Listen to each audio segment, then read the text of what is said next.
Hello kids, welcome back to Afsar academics. Hope you all are doing well. जैसे कि आपको पता है, हमने अपनी प्रीवियस वीडियो में स्टार्ट किया था आपका क्लास 12 हिस्ट्री का first chapter, the story of the new cities, या फिर हम बोल सकते हैं इंडस वैली सिविलाइजेशन और हड़प्पन सिविलाइजेशन। हमने अपनी प्रीवियस वीडियो में देखा इसका इंट्रोडक्शन की इंडस वैली सिविलाइजेशन क्या थी, कहाँ फ्लरिश हुई, इसकी मेजर साइट्स, फिर डिफरेंट कल्चर देखे हमने हड़प्पन सिविलाइजेशन के, इनकी सबसिस्टेंस स्ट्रेटजीज देखी, ये एग्रीकल्चर में कैसे इंडल्ज थे, ये सब देखा। तो आज हम जो डिस्कस करने वाले हैं वो हम डिस्कस करने वाले हैं town planning and drainage system of Harappa. अगर हम अपने आज के समय की बात करें तो आज हम सभी चाहते हैं कि हम सबके घर सेक्टर्स में हो, अच्छे एरिया में। सेक्टर्स में हमारे घर क्यों? क्योंकि वहां पे वेल रोड होती हैं, अच्छे सुंदर घर होते हैं अच्छी तरीके से, और ड्रेनेज सिस्टम अच्छा होता है। ठीक है, तो उस टाइम पे जो हमारी हड़प्पन सभ्यता थी उनकी भी जो प्लानिंग थी वो इसी प्रकार की थी जैसे हम आज अपने सेक्टर्स में देखते हैं। और जो हमारी हड़प्पन सिविलाइजेशन है वो फेमस ही अपनी मेन दो चीजों की वजह से है, एक उनकी टाउन प्लानिंग और एक उनका ड्रेनेज सिस्टम। तो पहले हम बात करते हैं उनकी टाउन प्लानिंग की। तो जो हड़प्पन सिविलाइजेशन थी, बोला जाता है इंडिया में हड़प्पन सिविलाइजेशन जब फ्लरिश हुई उसके साथ अर्बनाइजेशन भी शुरू हो गई थी। तो इनका एक मेन फीचर था डेवलपमेंट ऑफ अर्बन सेंटर्स, कि यहाँ पे सबसे पहले जब इंडस वैली सिविलाइजेशन हुई इंडिया में, सबसे पहले अर्बन सेंटर्स सिटीज यहीं पर डेवलप हुए। और इनका एक मेजर अर्बन सेंटर जो कि है मोहनजोदड़ो, जो कि 1922 में एक्सकवेट हुआ था। ठीक है, तो इसमें बताया गया कि ऐसा बोला जाता है, आर्कियोलॉजिस्ट ने ऐसा अंदाजा लगाया आर्कियोलॉजिकल फाइंडिंग्स के बाद कि हो सकता है मोहनजोदड़ो यहाँ की कैपिटल रही हो, क्योंकि ये सबसे ज्यादा एडवांस्ड अर्बन सेंटर था और सबसे ज्यादा पॉपुलेशन यही रहती थी। बेसिकली जो इनकी सिटीज थे हड़प्पा वालों की, वो दो पार्ट में डिवाइडेड थी। एक आप देख सकते हो सिटाडेल, और दूसरा था हमारा लोअर टाउन। जो सिटाडेल था वो हमारा वेस्ट में था और जो लोअर टाउन था वो हमारा ईस्ट में था। अब आप देखोगे आपको लगेगा कि सिटाडेल थोड़ा ऊंचा क्यों बनाया है और लोअर टाउन थोड़ा नीचा क्यों बनाया है। तो ये इसी तरीके से था, जो सिटाडेल था वो हमारे एक रेस्ड प्लेटफॉर्म पे बना हुआ था और जो हमारा लोअर टाउन था वो थोड़ा सा नीचे बना हुआ था। अब इससे समझ आता है, जो लोअर टाउन था वो रेजिडेंशियल बिल्डिंग्स थी, यानी कि हम जैसे नॉर्मल लोगों की रहने की जगह थी, और जो सिटाडेल था कहा जाता है वो उस समय के एलाइट लोग जो रहते हैं, बोल सकते हैं हम हायर क्लास के, उनके लिए होगा। और सिटाडेल में ऐसे रेजिडेंशियल बिल्डिंग्स नहीं थी, ये बेसिकली एडमिनिस्ट्रेटिव बिल्डिंग्स थी यहाँ पे। ठीक है, अब ये अपर टाउन था, जैसे कि हमने देखा फोर्टिफाइड था, चारों तरफ से ये ईंटों से बना हुआ था। ठीक है, और जो एक बड़े रेज्ड प्लेटफॉर्म पे एक ऊंचाई की तरफ बना हुआ था और इसमें लार्ज स्ट्रक्चर्स थे। बेसिकली बोला जाता है कि एडमिनिस्ट्रेटिव बिल्डिंग्स थी। इसमें कुछ मैसिव बिल्डिंग्स भी थी, for example warehouse, great bath और ग्रेनरीज, जिनके बारे में हम डिटेल में पढ़ेंगे। ये बेसिकली लोअर टाउन से साइज में तो स्मॉल था लेकिन एक ऊंचे प्लेटफॉर्म पे बना हुआ था। अब जो सिटाडेल था ये मोस्ट ऑफ द सिटीज में वॉल्ड था। ठीक है, धोलावीरा और लोथल की बात करें तो उनका जो इंटायर सिटी थी वो इंटायर सिटी ही वॉल्ड थी। ठीक है, अब बात करते हैं लोअर टाउन की। तो जो हमारा लोअर टाउन था वो ईस्ट में लोकेटेड था। ठीक है, और लोअर टाउन था तो बड़ा लेकिन थोड़े लोअर, मतलब इतना हाई नहीं था, निचाई पर स्थित था ये। ठीक है, ये बहुत बड़ा था एज कंपेयर टू सिटाडेल। इसमें रेजिडेंशियल बिल्डिंग्स थी, लोग रहते थे। ठीक है, और जो यहाँ के लोग थे बेसिकली ट्रेड में एंगेज थे और क्राफ्ट मेकिंग में एंगेज थे। और ये भी वॉल्ट था, इसकी भी कुछ बिल्डिंग एक ऊंचाई पे बनी हुई थी लेकिन सारी बिल्डिंग्स ऊंचाई पे नहीं बनी हुई थी। बेसिकली ये फोर्टिफाइड था सो दैट सिटाडेल और लोअर टाउन आपस में थोड़े सेपरेटेड रहे। देखो, इसको रेस्ड प्लेटफॉर्म पे क्यों बनाया? क्योंकि जैसे कि हमने बोला ये इलाइट लोगों के लिए था और ये हम जैसे नॉर्मल लोगों के लिए था। अब पुराने जमाने में बाय चांस फ्लड आ गई, ठीक है, कोई नेचुरल कैलामिटी आ गई, तो ऑब्वियसली जो इलाइट क्लास होगी उसकी सेफ्टी इंपॉर्टेंट होगी। ठीक है, तो इसी बात को मद्देनजर रखते हुए उन्होंने ऐसे कंस्ट्रक्शन की थी सिटीज की, इसको थोड़ा ऊंचाई पे बनाया था और इसको थोड़ा निचाई पे बनाया था। ठीक है, अब देखो जो इन्होंने फोर्टिफिकेशन कर दी। ठीक है, फोर्टिफिकेशन से क्या समझ आता है, जितनी भी इनकी एक्टिविटीज रही होंगी एक जगह पे सीमित रही होंगी, क्योंकि दीवार के अंदर था तो लोग एक जगह पे सीमित रहकर ही अपनी एक्टिविटीज करते होंगे। तो इससे समझ आता है कितना ही प्लान था। एक चीज और, जो इन्होंने ब्रिक्स यूज करी थी ना अपनी सिटीज को फोर्टिफाइड करने के लिए, ब्रिक्स की खास बात क्या थी? जो इनकी ब्रिक्स थी वो सनड्राइड थी और बेक ब्रिक्स थी, यानी कि उनको आप बोलते हो फायर की हेल्प से सुखाया जाता था। और जो उनकी हाइट, ब्रेथ और लेंथ का रेशियो था, अगर सपोज उनकी हाइट 10 है, ठीक है, उन ब्रिक्स की, तो उनकी ब्रेथ इसके हाइट के डबल होगी यानी कि 20 होगी, और उनकी लेंथ इससे ब्रेथ हाइट से 4 गुना ज्यादा होगी यानी कि 40 होगी। तो ये इनकी खास बात थी। तो अब हम ये कह सकते बहुत ही ज्यादा प्लान था। आजकल क्या होता है, जब गवर्नमेंट कोई भी एक सोसाइटी बनाती है, कुछ भी करती है, पहले बिल्डिंग बन जाती है, बाद में उनका ड्रेनेज सिस्टम बनाया जाता है। लेकिन हड़प्पा वालों का क्या था, पहले उन लोगों ने प्रॉपर अपना ड्रेनेज सिस्टम सेटअप करा, उसके बाद वहां पे लोगों की रहने की जगह बनाई। इससे पता चलता है ये कितनी ही ज्यादा प्लान सिटी थी। ओके स्टूडेंट, अब हमने इससे पहले डिस्कस किया हमारा सिटाडेल और लोअर टाउन। हमने देखा लोअर टाउन जहां एक तरफ थी रेजिडेंशियल बिल्डिंग्स, तो हमारे सिटाडेल में कुछ इंपॉर्टेंट मासिव बिल्डिंग्स थी, जिनमें से एक था हमारा ग्रेट बाथ। ठीक है, जो ग्रेट बाथ था, आज हम उसका स्ट्रक्चर थोड़ा पढ़ेंगे, समझेंगे थ्रू डायग्राम। देखो क्वेश्चंस आ जाते हैं, आपको उसकी पिक्चर दे देंगे उस ग्रेट बाथ की, या फिर विदाउट पिक्चर ही पूछ लेंगे कि उसके स्ट्रक्चर को डिफाइन करो, तो आपको अच्छी तरीके से पता होना चाहिए कि इसका स्ट्रक्चर कैसा होता है। तो जो ग्रेट बाथ था एक अर्लीस्ट पब्लिक वाटर टैंक था, जिसे हम बोल सकते हैं स्नान घर पब्लिक के लिए। ऐसा पहली बार कहीं देखने को मिला था। ठीक है, मोहनजोदड़ो में ये मिला था। ठीक है, एक लार्ज रेक्टेंगुलर टैंक था, जैसे कि आप देख सकते हो, लार्ज रेक्टेंगुलर टैंक था। ठीक है, ये प्रॉपर ये है हमारा लार्ज रेक्टेंगुलर टैंक है। इसके देखो कॉरिडोर है, ठीक है, दोनों साइड स्टेप्स हैं स्टेयर्स के, सो दैट आप नीचे उतर के ना हो। यहाँ आपका वाटर है। ठीक है, अब ये जो टैंक है ना, ये वाटर टाइप बनाने के लिए हम ब्रिक्स में जिप्सम का पेस्ट लगा के इस तरीके से लगाया गया है कि ये वाटर टाइप है। यहाँ से कहीं भी वाटर इधर उधर फ्लो नहीं करता, बस इस एरिया में आपका वाटर है। देखो 3 साइड पे, 1 2 3। ठीक है, यहाँ पे रूम दिए गए हैं। ठीक है, लार्ज वेल दी गई है एक रूम में। अब देखो यहाँ पे जो कमरे हैं, यहाँ पे एक लार्ज वेल दी गई है। नॉर्थ की तरफ हम देखते हैं, इन 3 साइड्स पे आपके रूम है। ठीक है, और इनमें से एक साइड में एक कमरे में बहुत ही बड़ी आपका वेल है, और नॉर्थ की तरफ ना एक बिल्डिंग है जहां पे 8 बाथरूम है। अब वो 8 बाथरूम किस तरीके से, ऊपर 4 बाथरूम, बीच में कोर्टयार्ड दे दिया, फिर 4 बाथरूम दे दिया। ठीक है, नॉर्थ की साइड 8 आपके बाथरूम है, तो इस तरीके से आपका थोड़ा स्ट्रक्चर है। अब ये जो 8 बाथरूम है ना, इनका अलग से अपना सबका एक एक ड्रेनेज पाइप है। ठीक है, जो कि ये जो एक मेन ड्रेनेज पाइप है इससे कनेक्ट होता है, तो जब सब नहा लेते हैं वो जो पानी है वो यहाँ से निकल जाता है। वाटर टाइट है तो कहीं और पानी जाने का मतलब नहीं, ऐसा नहीं है कि इस बाथरूम का पानी यहाँ जा रहा है, यहाँ जा रहा है, यहाँ जा रहा है, नहीं, बहुत ही नीट एंड क्लीन, बहुत ही प्लान्ड ड्रेनेज सिस्टम है। सभी बाथरूम के अपने इंडिविजुअल छोटे छोटे पाइप हैं, जो कि इस मेन ड्रेनेज पाइप से कनेक्ट होके बाहर पानी निकल जाता है। ये है आपका ग्रेट बाथ रेक्टेंगुलर। ठीक है, यहाँ पानी है, स्टेयर्स हैं, आप नीचे जाओ, कोर्टयार्ड है, तीनों तरफ आपके रूम्स दिए गए हैं, एक रूम में वेल है, नॉर्थ की तरफ एक मासिव बिल्डिंग है जिसमें आपके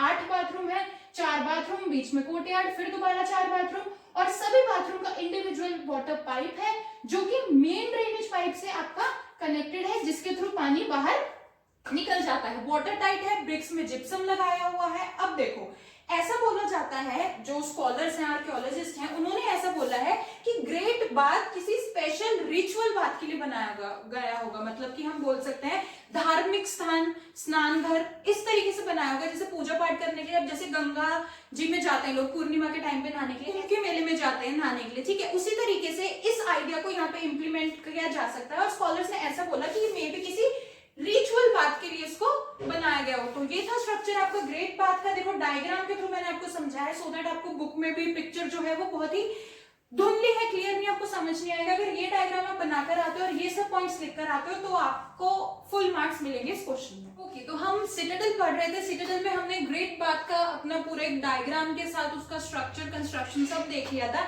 नेक्स्ट जो एक और बड़ी बिल्डिंग आती है हमारे सिटाडेल में, वो है हमारा वेयर हाउस, जिसको हम द ग्रेट ग्रेनरीज भी बोलते हैं, जिसकी पिक्चर आपको स्क्रीन पे दिख रही होगी।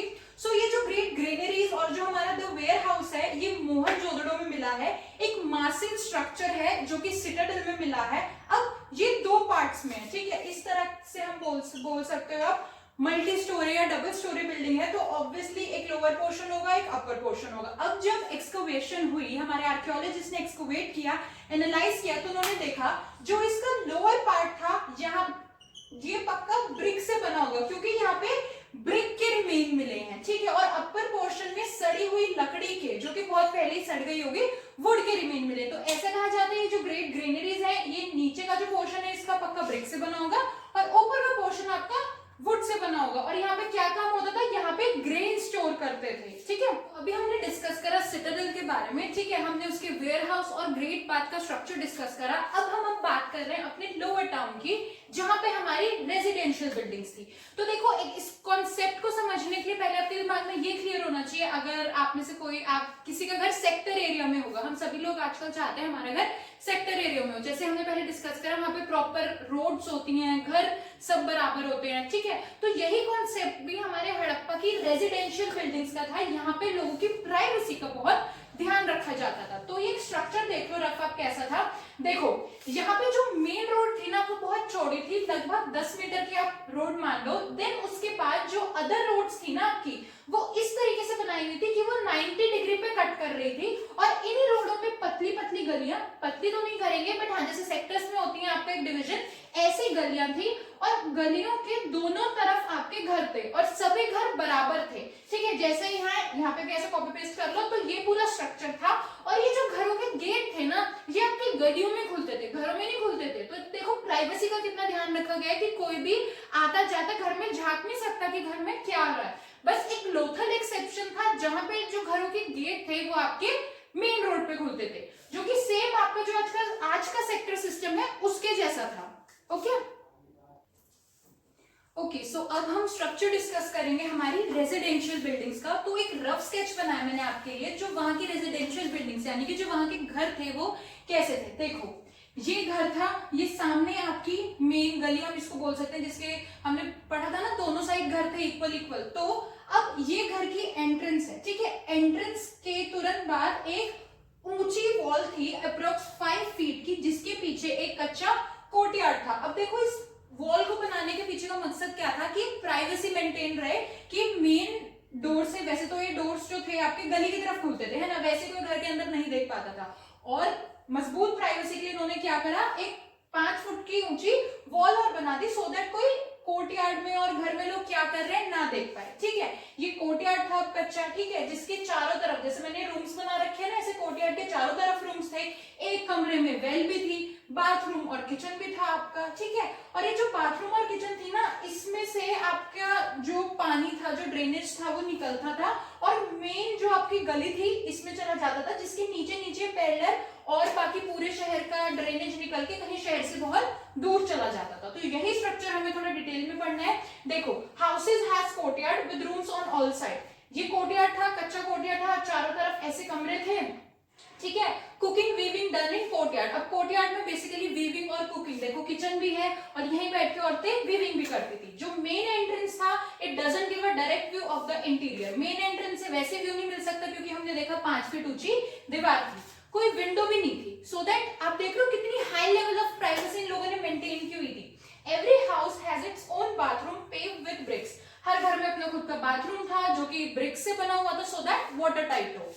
Bathroom connected with drains and through the wall it to the street drains. हमने देखा ये बाथरूम का ड्रेनेज निकल रहा है, बाहर मेन गली में जा रहा है, जिससे नीचे नीचे पैरेलल कहीं शहर से दूर पूरे ही आपकी ये जो सिटी थी इसका ड्रेनेज निकलता था, ठीक है। अब कुछ घरों में हमें रिमेन्स ऑफ स्टेयर्स भी मिले हैं, जिससे पता चलता है कि कुछ कुछ घर मल्टी स्टोरी डबल स्टोरी भी थे, ठीक है। अब many houses had wells, wells भी थी सभी हाउसेज में। और ये जो वेल्स थे ना, इन्हें पासर बाय यानी कि आने जाने वाले लोग भी यूज कर सकते थे। और ऐसा आर्कियोलॉजिस्ट ने फाइंड किया है कि ऐसी सच 700 वेल्स इन्हें मिली है मोहनजोदड़ो और धोलावीरा के वहां से। तो ये हमने डिस्कस करा हमारे पहले सिटाडेल का पूरा डायग्रामेटिक रिप्रेजेंटेशन कैसा था, कैसे बना हुआ था, क्या लोगों के लिए चीजें बनाई गई थी। वैसे सिटाडेल आपके रेजिडेंशियल बिल्डिंग्स थी नहीं, एडमिनिस्ट्रेटिव बिल्डिंग्स के लिए उसको बोला जाता है, जिसमें हमने ग्रेट बाथ और आपकी ग्रेनरीज थी उनका स्ट्रक्चर पढ़ा। फिर हमने देखा रेजिडेंशियल बिल्डिंग्स यानी कि लोअर टाउन में कैसा था, तो ये था। अब हम आगे पढ़ेंगे इनका ड्रेनेज सिस्टम कैसा था। तो अब हम डिस्कस करने जा रहे हैं हमारा हड़प्पन सिविलाइजेशन का जो सेकंड मोस्ट हम बोल सकते हैं सिग्निफिकेंट फीचर था, जो कि उनका ड्रेनेज सिस्टम था, ठीक है। तो जैसे हमने स्टार्टिंग में डिस्कस किया था वीडियो की कि पहले जो उनका ड्रेनेज सिस्टम था वो बना, उसके बाद हाउसेस बने, उसके बाद रेजिडेंशियल एरिया बना। लेकिन अगर हम आज देखते हैं तो आज पहले गवर्नमेंट घर बना देती है, उसके बाद ड्रेनेज सिस्टम रेडी करती है। तो इनका ड्रेनेज सिस्टम उस टाइम पे इतना वेल प्लान था। अब देखते हैं कैसे। Harappan cities had the well planned drainage system, जो कि हमने डिस्कस करा। हड़प्पन सिटीज का सबसे ज्यादा अच्छे तरीके से प्लान्ड ड्रेनेज सिस्टम था। Roads and streets were laid out along an approximate intersecting at right angles. अब इन्होंने बताया है कि रोड्स और स्ट्रीट का जो ड्रेनेज सिस्टम था वो इस तरीके से निकले हुए थे कि जैसे ये मेन रोड है, एक ड्रेनेज इधर से निकल रहा है, एक घर का ड्रेनेज इधर से निकल रहा है और ये आपस में 90 डिग्री में इंटरसेक्ट कर रहे हैं, जैसे कि इधर डायग्राम में शो किया गया है। Streets with drains laid out first, then houses built along them। पहले ड्रेनेज सिस्टम रेडी करा गया, उसके बाद उनके ऊपर घर बने।